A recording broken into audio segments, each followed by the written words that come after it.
Ball State's back at home against the Ohio Bobcats. It's the second home game of the season, first Mid-American Conference game. Breaking it down with head coach Mike Uremovich. Coach, you've had a week and a half, bye week last week, a couple days into practice this week. How have you seen the group respond? It's been great. We got a chance to rest some of our guys, some of our older guys early in the week, and we did have several starters miss the UConn game with injuries. So to get those guys a break and also do some developmental work with our younger guys, they got 2 days of team reps, which is good because we're going to need those guys before the year's over. Obviously, people get injured in the game of football. So it was fun to watch the young guys go out there and compete. How engaging is it for the young guys to do that? When they're juiced up, they've got their opportunity. How much does that push the older group too? Yeah, they're excited. I mean, they got a chance to run our offense and defense instead of doing scout team work. And then the older guys got some work in and got a chance to watch the scrimmages. So it was good for everybody, and we're obviously fully focused on Ohio right now. When you're looking at the bye week for this group, how'd you see the group band together and get ready for this one? Man, I've seen the group band together very well. Like, we're like a cohesive piece of paper. You know, everything's stuck together like one. The film room was big for us this week since it was less on the physical side and more on the mental side. We all grouped together, watched the game together. We watched our opponents. You got to watch what you're going to play. So that being the case, we ended up just improving so much mentally. It's crazy. Quay, coming off the bye week, how have you seen this group responding, ready to go for home game? I feel like we prepared. Everybody we recovered. We had time to study more film. Come in together, so I feel like we'll be ready for this week. What'd you learn about this team against the UConn Huskies?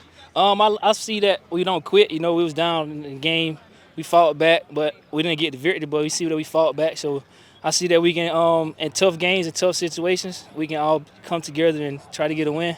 When you look at the UConn game, what'd you learn about this defense? I learned that we got a lot more heart than people expected. Like, we gonna leave it out on the table, but we have to finish. Finish is a big aspect for our defense.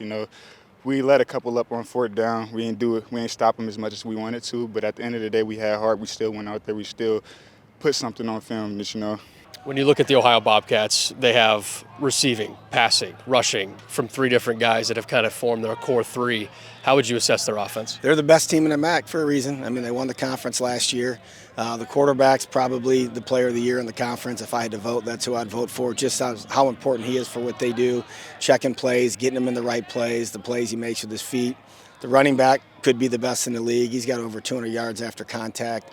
And then the one wideout, number 7, going into last week was leading the nation in receiving. So they're really good on offense, and they're really well coached.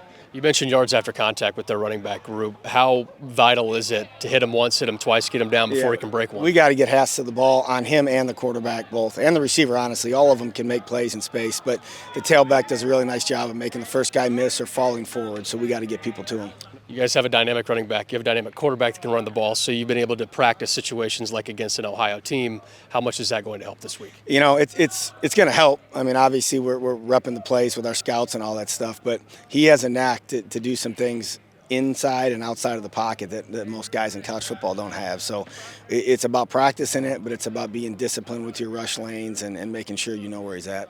We saw the rapport that you and Kyle had in training camp. Now that you're through 4 weeks of the season, how have you seen that continue to grow? I always said Kyle was a pretty good quarterback, and I mean, he's been playing pretty well. And I feel like after coming off this bye week, he put in more work, and he'll show this week that he got it. How excited to be back at home? Man, it feels great not to have to go to a different city, a different state, man. It just feels so amazing to just be home. More family comes up in the home games. It's just in the environment, and we love the Ball State fans, man. They're always going, they're always getting gritty for us, So you've had one home game that you've had a chance to play in front of the Schumann Stadium crowd. You ran out once on family weekend. You're about to do it again Saturday. How excited are you to be back in this building? The last home game we had, it was pretty fun, my first one here. So I'm excited to be back home in front of the fans and see the excitement, the joy. Basically, just try to get a win for the fans again. So you have one home game in your back pocket. Now you get to have a second one. After running out, seeing everything, how everything went at Schumann Stadium the first time, how excited are you to be back here? Oh, I'm always excited to be home. We don't have to travel, and obviously we're practicing on the field we're going to play on, and it was great to get in front of the fans last time, so hopefully we get some of them out this week.